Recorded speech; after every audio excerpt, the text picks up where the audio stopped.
Whether you're traveling to England or New England for a springtime trip, here's what I'd pack for a week or two away. Starting off strong with the cozy things, a crew neck sweatshirt, leggings, and some pajamas.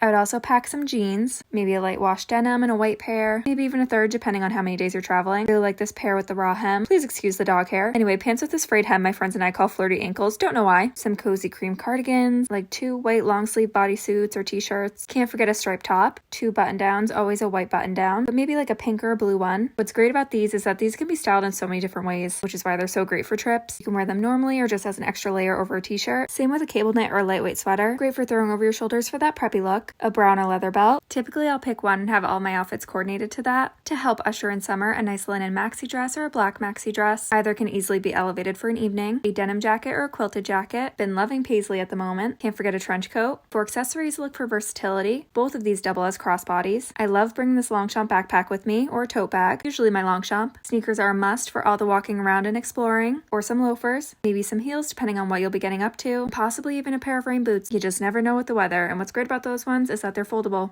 Anyway, have fun and enjoy your adventure.